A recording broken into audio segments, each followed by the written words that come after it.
Ô Carlos, como é que chama o teu programa? Machado na TV. Machado na TV, tá bom. Olá pessoal do Machado na TV, hoje estou aqui ao lado do professor e ex-vereador Davi Bornelli. Vereador. Então, pera, atual. Pensei que era ex-vereador. Não, é o segundo mandato. Vamos lá, fica tranquilo, depois eu edito. Isso aí vira sabe aqueles bloopers? Bloopers são erros de gravações. Né? Mano, é até engraçado.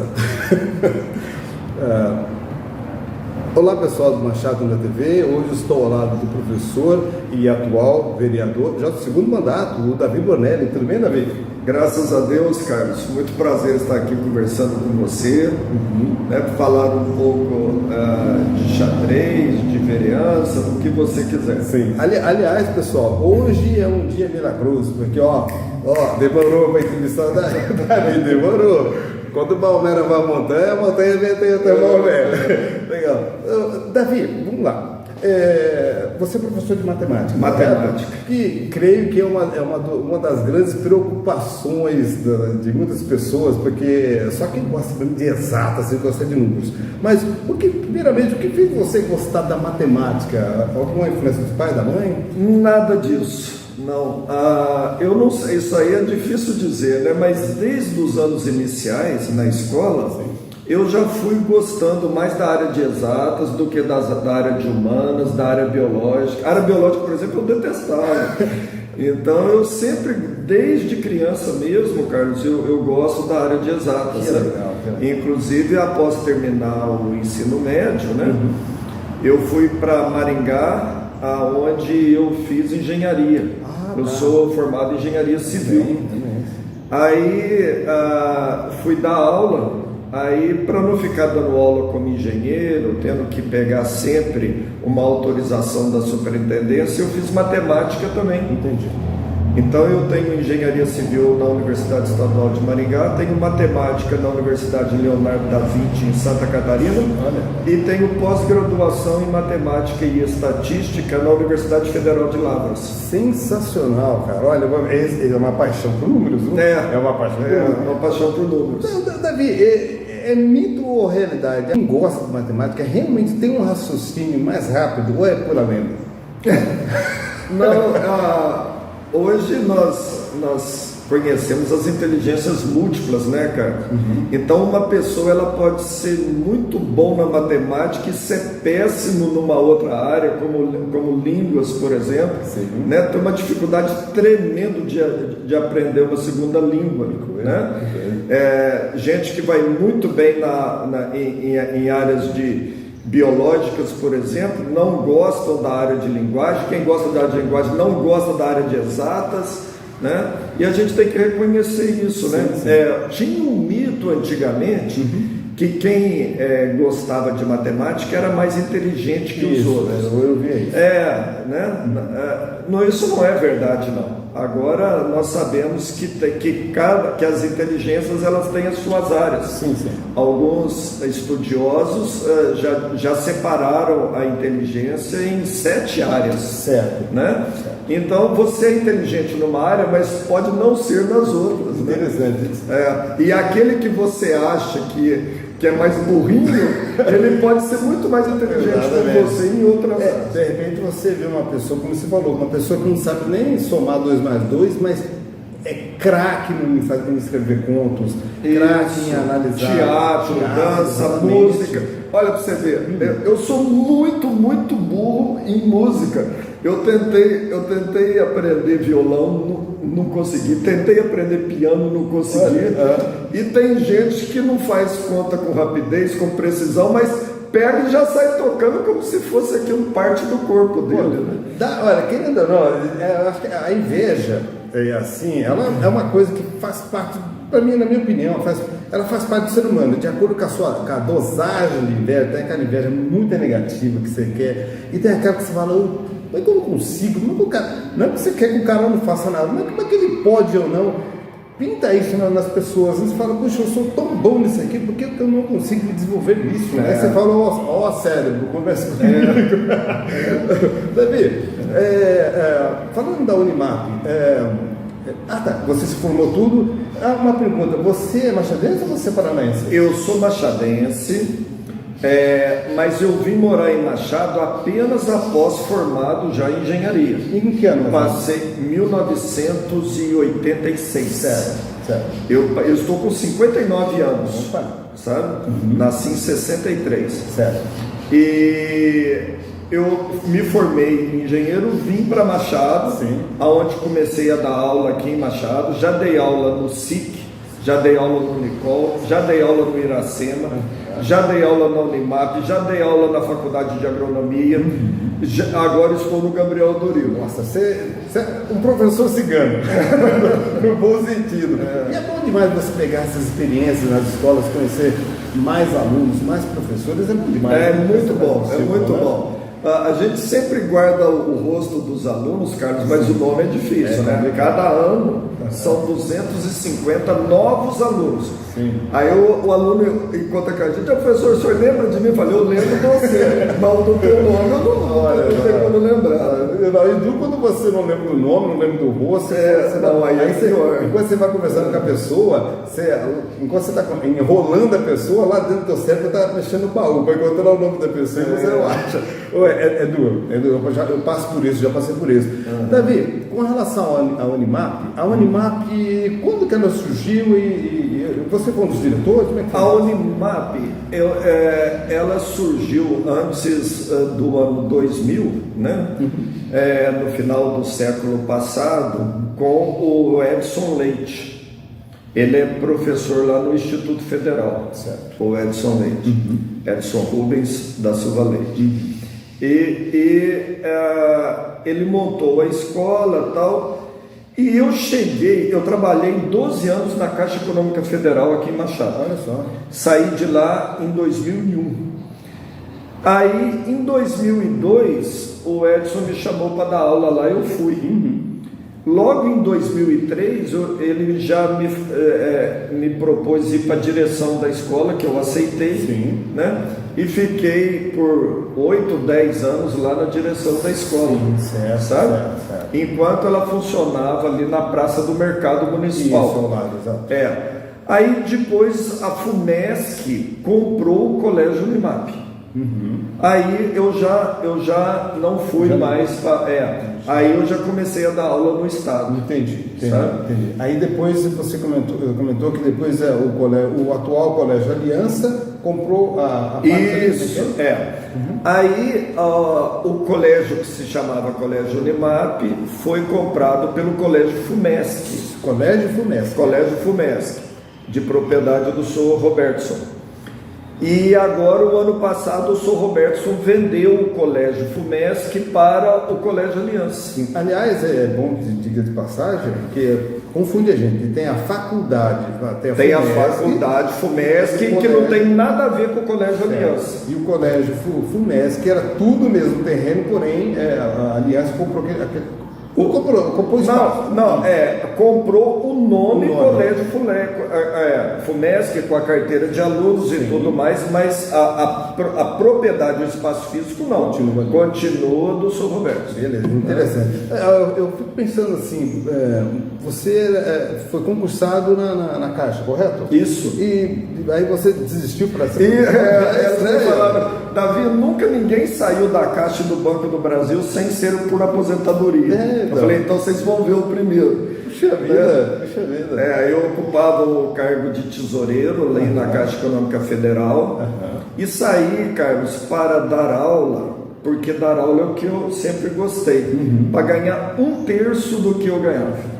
Olha, você foi um super-herói, né? Eu falei, eu não vou passar minha vida toda de trabalho aqui na Caixa, não.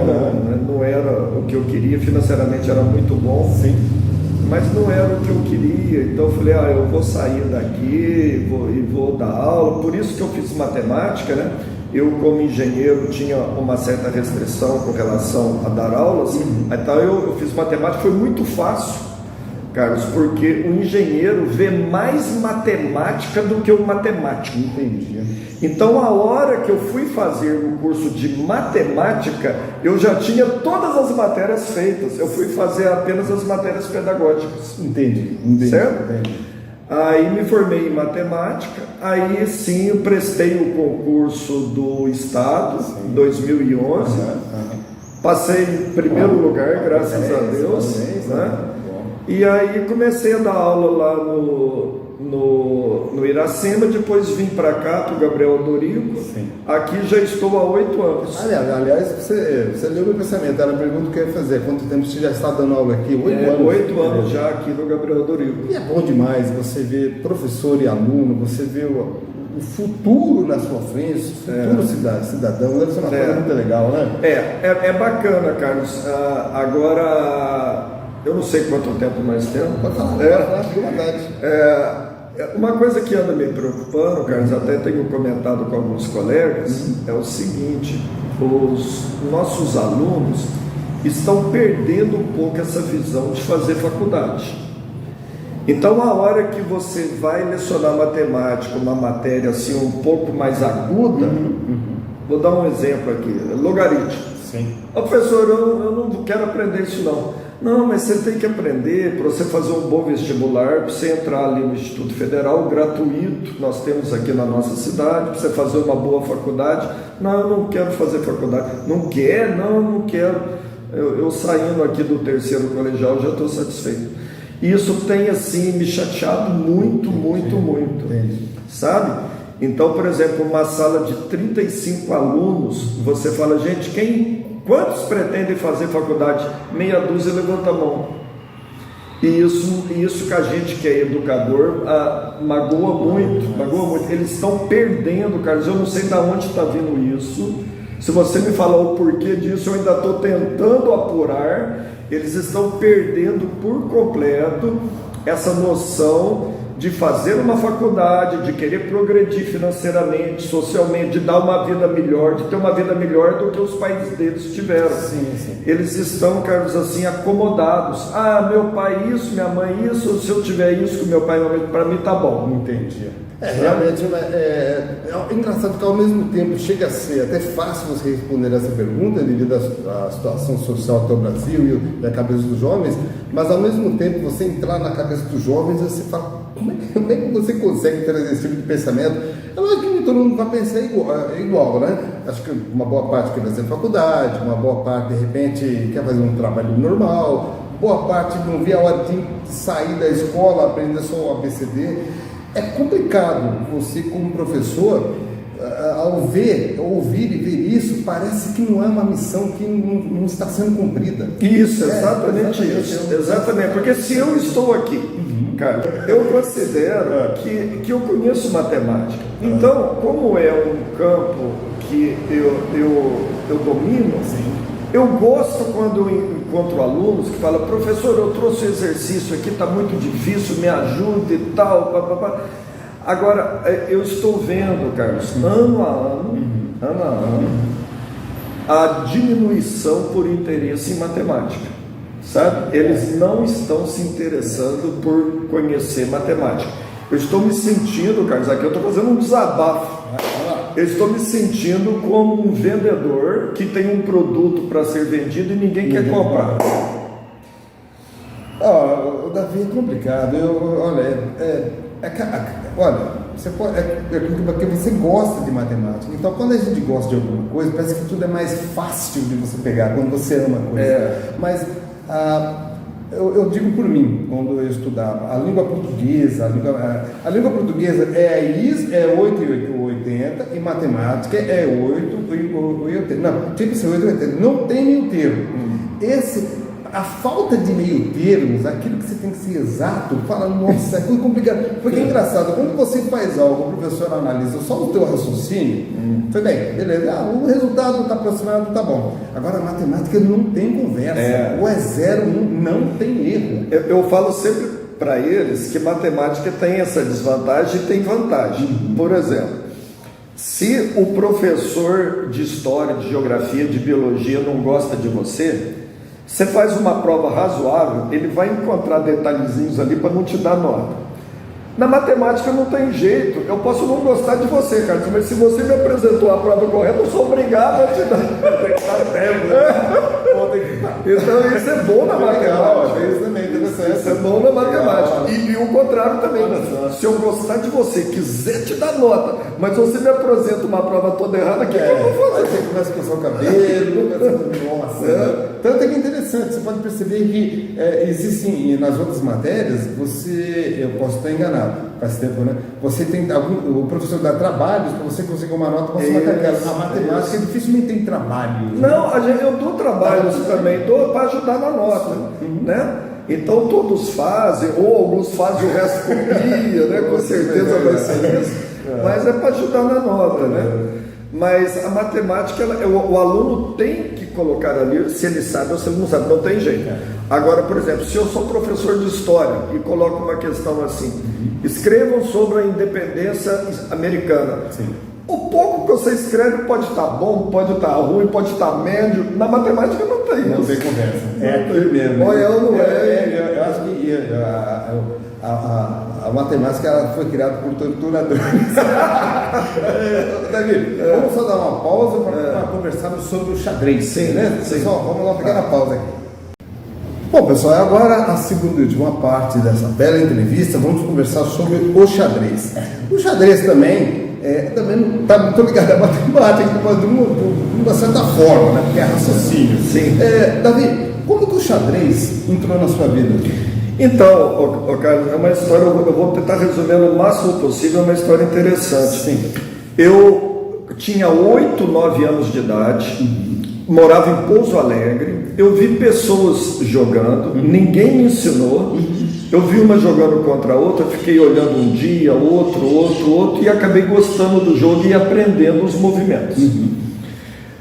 Mudei para Itajubá, e lá no bairro, lá onde nós morávamos, eu procurei algum menino que soubesse jogar xadrez para eu jogar com ele. Ninguém sabia.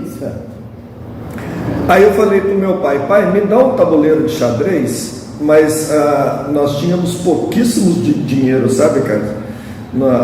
Bem reduzido mesmo. Aí meu pai falou, não, o tabuleiro de xadrez custa caro, custa dinheiro, não tem condição, sem chance. Eu não desisti, Carlos. Eu peguei cabo de vassoura, cortei em diversos pedacinhos.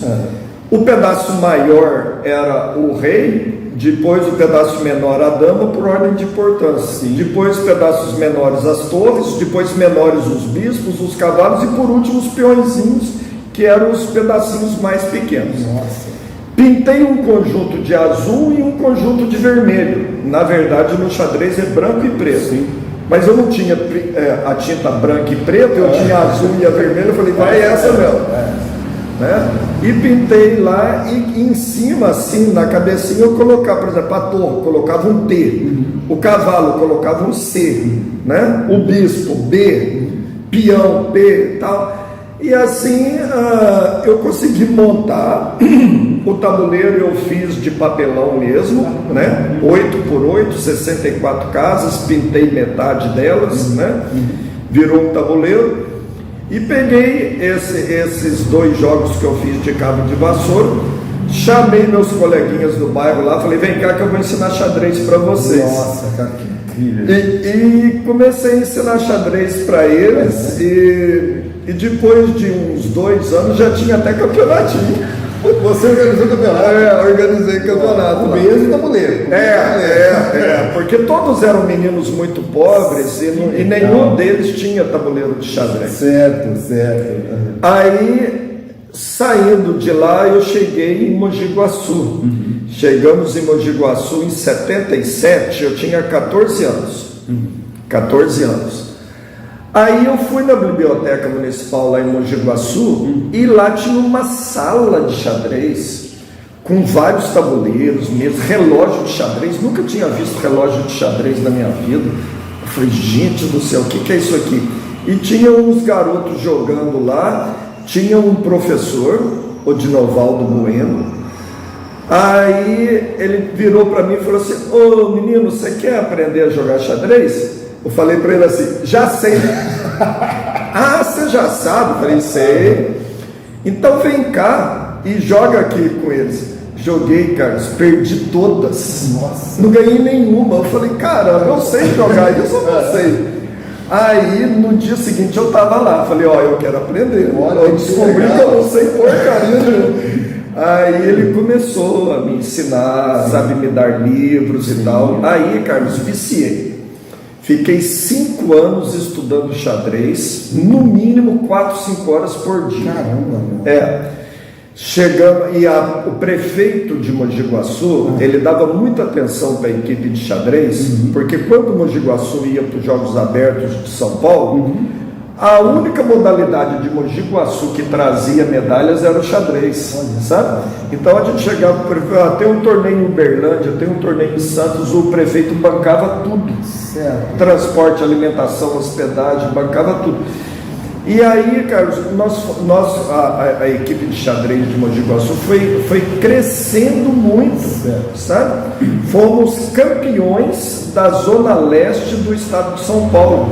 Cidades como Campinas, Piracicaba, Limeira, Americana, Rio Claro, cidades gigantescas, muito maiores que Mogi Guaçu. Nós ganhamos de todas elas. Você já fazia parte parte da equipe de Mogi Guaçu, era o primeiro tabuleiro de Mogi Guaçu. Que legal, velho. Aí fomos em Uberlândia jogar um torneio internacional lá, e eu tinha 16 anos. E lá eu enfrentei o futuro grande mestre internacional Gilberto Milos, da mesma idade minha, 16 anos. Ele era a estrela do clube de xadrez de São Paulo. Sim. E jogamos e empatamos. Nossa, tá brincando. Aí no que eu empatei com ele, aí virei foco de atenção, né? Aí ele veio e perguntou, oi, você vai profissionalizar? Você vai continuar? Eu falei, não vou, eu vou fazer engenharia. E aí larguei mão de continuar estudando do jeito que eu estava estudando xadrez para fazer engenharia lá em Maringá. Sim. E o Milos continuou estudando xadrez.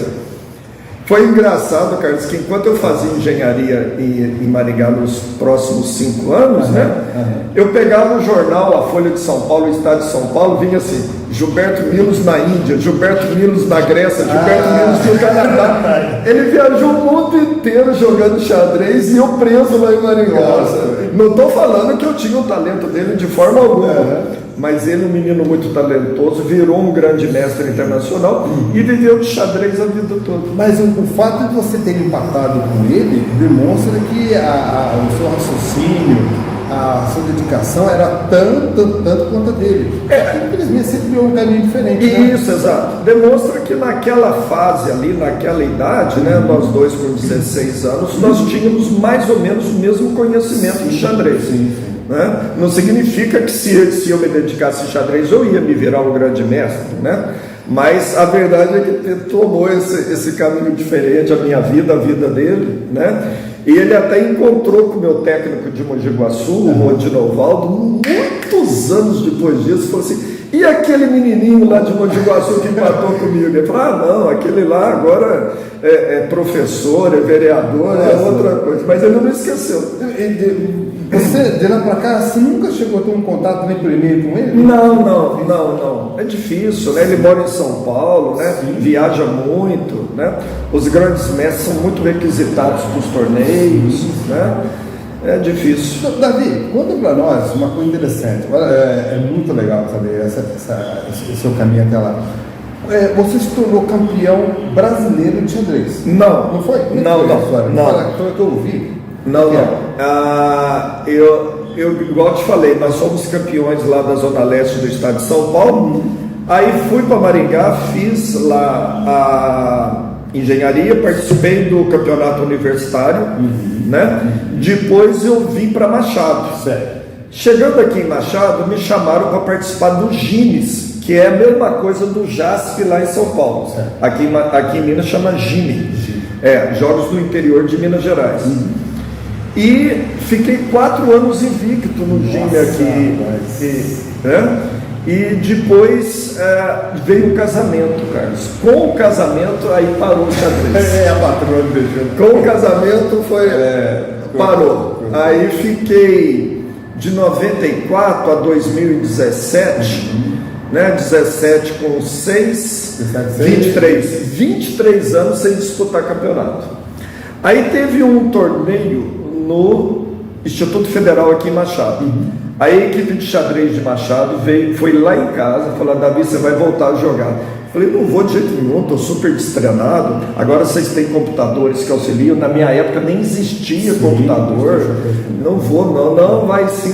Falei: ó, se vocês vierem aqui em casa todo dia, durante uma semana antes do torneio, aí eu vou. Aí eles cumpriram a promessa. Aí foram lá, nós começamos a jogar, a treinar e tal. Aí fui pro torneio. Aí no torneio joguei 6 partidas, ganhei 5 e empatei uma. Saí invicto. Aí eu falei: então não tô tão ruim assim.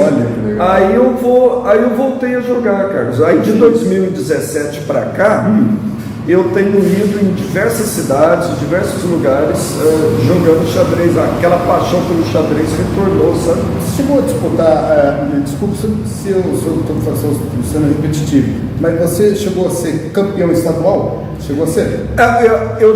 Nós chegamos a ser terceiro colocado no Gime como equipe. Equipe de Machado, né? Sim. Mas campeão estadual não. Certo. Campeão estadual, mesmo porque eu não cheguei a jogar. Né? Não. Naquela época já tinha jogadores fortes aqui em Minas e tal, mas a gente aqui do interior e lá em BH, sem um patrocínio, sem um apoio, fica difícil. Um patrocínio que empenha tudo, né? Davi, em poucas palavras, define para quem está ouvindo o que é para você essa paixão, o que é para você o jogo de xadrez? O que é para você o jogo de xadrez? Ô Carlos, o jogo de xadrez é muito fascinante, tá? Eu quero só deixar registrado aqui que nós estivemos em Barbacena agora, questão de 3 semanas, jogando o Campeonato Mineiro por equipes. Eu, o Ezequias, o Ciro e o Eduardo, mais conhecido como Trator. Certo. Nós 4 fomos lá em Barbacena, chegamos lá como a 15ª equipe no ranking, quer dizer, tinha 14 equipes mais ranqueadas que nós, e saímos de lá vice-campeões. Olha que maravilha. Só perdemos para a equipe de BH. Ficamos na frente de Juiz de Fora, de Betim, de Contagem, de Barbacena, de São João del Rei, sabe? Então foi muito legal, foi muito bacana mesmo. Fomos vice-campeões mineiros por equipe lá em Barbacena. Maravilha, eu vou destacar essa parte que eu vou colocar no vídeo, vou deixar destacado você e a sua equipe, né? Destacar para o pessoal para ficar ligado. E isso aí é uma coisa que tem que chegar no ouvido de todo mundo. Tem que chegar. Então, mas eu estava falando do xadrez. O xadrez ele é muito interessante, Carlos, porque não tem nem a origem dele, não existe ao certo. Existe uma lenda só, vou contar rapidinho aqui a lenda. Lenda do xadrez. O rei já tinha conquistado todos os outros reinos ao redor e ficou entediado. Aí ele chamou os magos, os sábios lá do reino e falou assim: vocês têm que arrumar alguma coisa para eu passar o tempo, senão que eu estou muito entediado. Aí um sábio chegou com um jogo de xadrez pronto para ele. Falou: rei, aqui é um exército, ali é outro exército, e os 2 exércitos vão guerrear até que ocorra a morte de um rei, ou do rei de cá ou do rei de lá. Certo. É o que a gente chama de checkmate. Morte do rei. A morte do rei. O rei ficou encantado com o jogo, gostou demais da conta, chamou o tesoureiro do reino e falou para ele: olha, paga o sábio aí o quanto que ele quiser, o tanto de ouro, prata, terras, dá tudo para ele que ele quiser, que ele arrumou aqui o que eu queria. Aí o tesoureiro chegou para o sábio e falou: sábio, o rei mandou eu te pagar o que você quiser, pede aí. O que você quer? Ouro, prata? Ele falou: não quero ouro, não quero prata, não quero terras. Eu só quero o seguinte: eu quero que você ponha 1 grão de trigo na primeira casa, 2 na segunda, 4 na terceira, 8 na quarta, e assim você vai dobrando até preencher todo o tabuleiro.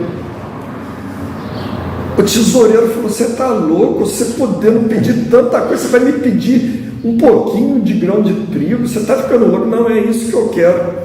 Não é possível. É isso que eu quero. Aí o tesoureiro foi embora pegar o trigo, voltou, falou: rei, ele me pediu assim, assim, assim, assado. Aí o rei falou: então paga ele logo. Ele falou: rei, nem todo trigo produzido no mundo vai pagar esse cara. Por quê? Porque você está na quarta casa, você tem 8. Na quinta casa, você tem 16. Na sexta, você tem 32. Sim. E você está apenas na sexta, são 64 casas. A hora que chega lá, Carlos, é 2 elevado a 64. É um número completamente fora de noção, fora de cálculo, fora de base. Quer dizer que esse número aí, não é equação, não é? É exponenciação. Exponenciação matemática levado no produto físico seria todo o trigo do reino? Não! Nem todo o trigo produzido pela humanidade até hoje, esses milhões de toneladas que são produzidos anualmente, pagariam o sábio. Como você falou, o cara foi sábio. Mas como no final, qual a lição moral dessa lenda? Então, a lição é para mostrar a relação direta entre o xadrez e a matemática, né? Que quando você começa a envolver com números e probabilidades, o negócio vira astronômico. Sim. O xadrez, Carlos, para você ter uma ideia, ele tem tantas variações. Eu já joguei umas 30 mil partidas na minha vida, uma nunca igual a outra. Nos primeiros 2 lances de brancas e 2 de pretas, 2 lances só, existem 70 mil variações possíveis. Quando eu faço o terceiro lance e você faz o terceiro lance, já são 5 milhões de variações possíveis. Rapaz. A partir do quarto lance já não tem cálculo. Bem infinito. E uma partida de xadrez costuma ter 40, 50, 60 lances, você faz ideia. É por isso que normalmente os jogadores nesses campeonatos eles ficam horas e horas pensando todas essas probabilidades. Carlos, você tem que assistir na Netflix uma coisa que chama Explicando o Xadrez. Uma partida de xadrez de 4, 5 horas de duração, você gasta a mesma energia de uma partida, de uma luta de boxe de 11 rounds. Que acaba. Ô Carlos, eu já joguei partida de 5 horas.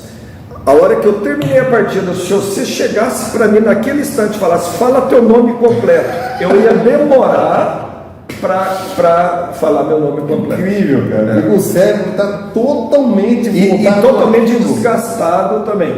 Tem gente que, por não conhecer xadrez, fala assim: eu não vou aprender a jogar xadrez porque eu não tenho paciência. Não tenho paciência. Tem nada a ver com paciência. Eu sou um cara ansioso, eu não tenho paciência.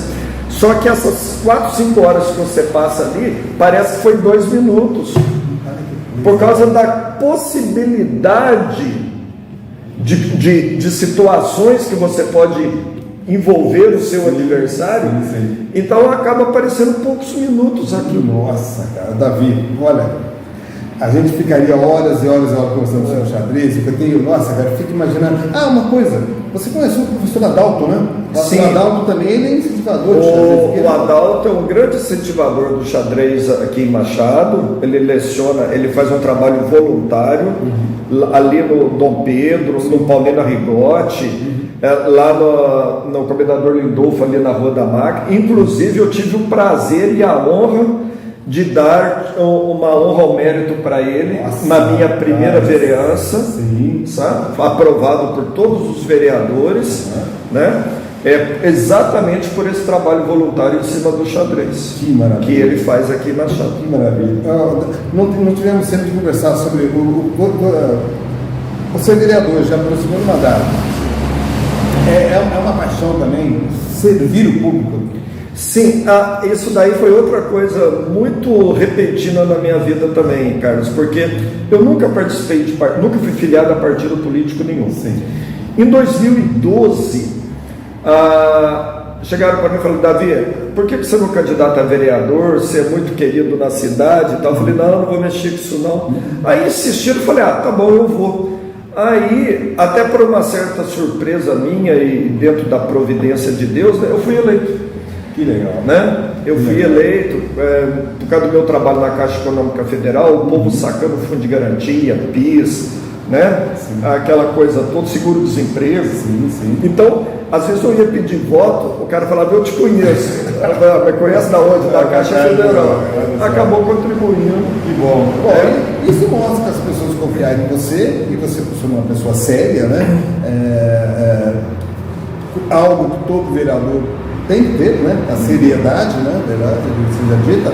E é bom demais você saber que está dando resultado, o mínimo ou o máximo que você pode contribuir para a sociedade é bom demais. Fora o seu trabalho estudantil com os alunos. Eu acho que talvez você deve chegar em casa, posso estar enganado, ou você deve chegar muito feliz da vida, ou você fala assim, estou cansado. Eu estou cansado, cara. Eu vou falar, na minha idade, igual eu falei, eu estou com 59 anos, já não sou criança. Sim. Eu durmo um pouquinho depois do almoço, senão a gente chega, porque são coisas, né? Tanto o xadrez, quanto ser professor numa escola pública, né? Quanto a vereança, são coisas que desgastam muito, desgastam muito, né? Então eu procuro dormir bem, me alimentar bem para aguentar o rojão aí, mas graças a Deus dando saúde, né? Aí fica bom, fica mais fica menos difícil, né, trabalhar. Eu gosto de ser vereador, gosto da vereança, né, e fui bem votado nas 3 eleições que participei. A primeira eu fui eleito, a segunda eu fiquei como primeiro suplente, não fui eleito, mas eu tive que participar do processo de impeachment do ex-prefeito, porque quem fez a denúncia de impeachment tinha que se afastar, e no que ele se afastou, por eu ser o primeiro suplente, eu tive que, então participei de todo o processo, inclusive da votação. Aí tentei de novo, a terceira vez, e fui eleito de novo, né? Então eu gosto de ouvir o povo, atender o povo. Ô Davi, pede para passar o caminhão de lixo lá na minha rua, eu gosto disso. É bom demais, bom demais. Pessoal, ficaríamos dias e dias conversando, muito assunto. O Davi é um cara sensacional, de bem com a vida, entendeu? Ele fala que torce pro Atlético, mas a cigana falou que ele é cruzeirense. A maior cigana do Brasil. Ela mentiu? Nada disso. Que cigana é essa? Nada disso. Aqui é galo foi. O ano passado fomos bem. Eu lembro de uma brincadeira com o Samuel Rosa do Escante Cruzeirense. Ele fez uma brincadeira. Não, ele discutiu uma vez com o Luciano Huck no programa, acho que era da Bandeirantes ainda, sobre um pênalti que foi marcado lá a favor do Corinthians, algo assim. E aí o Samuel falando, o Huck, aquilo ali não foi pênalti. Não, foi. Aí chamaram um juiz, eu lembro que para analisar o lance, o juiz deu a opinião dele, e o juiz falou, realmente não foi pênalti. O que aconteceu? Parece que o Samuel, parece que ele perdeu uma coisa de inversão, mas parece que ele perdeu a aposta e ele foi obrigado no programa inteiro tocar nesse canto com a camisa do Corinthians. Ele falou assim pra mim, eu lembro que ele falou assim, olha, eu peço perdão à nação cruzeirense, eu peço perdão. Ele pegou e colocou a camisa do Corinthians, cara. O Luciano Huck rachando o bico, ele tocando. Agora o ano que vem, Carlos, o Cruzeiro subindo, o Grêmio, o Bahia e o Vasco, nós vamos ter a melhor Série A de todos os tempos, né? Porque todos os 4 que estão subindo da B para A são ex-campeões brasileiros. Isso é bom demais. Vai ser muito melhor o nível. Lógico, vai ser muito bacana. São regras, tudo bem, no jogo tem que cair, mas é bom quando todos esses times estão ali jogando. Enobrece. Vai ser muito legal. Davi, muito obrigado. Eu que agradeço. Valeu. Eu acho que eu vou dividir essa entrevista em 2 partes, a parte com o professor e a outra parte com o xadrez, que não vai ficar um pouco longo. Sim. Então eu faço a parte 1 e a parte 2, não é interessante. Tá, beleza? Tá. Pessoal, conversei com o professor, atual vereador, e um dos grandes jogadores de xadrez da região aqui do sul de Minas, o Davi Bornelli. Davi Bornelli italiano. Parla italiano? Não, eu muito bem. Só sei comer pizza, né? Pizza eu gosto bastante. Um abraço para você. Muito obrigado, um prazer estar aqui com o Carlos. Valeu. Machado na TV. Muito bom.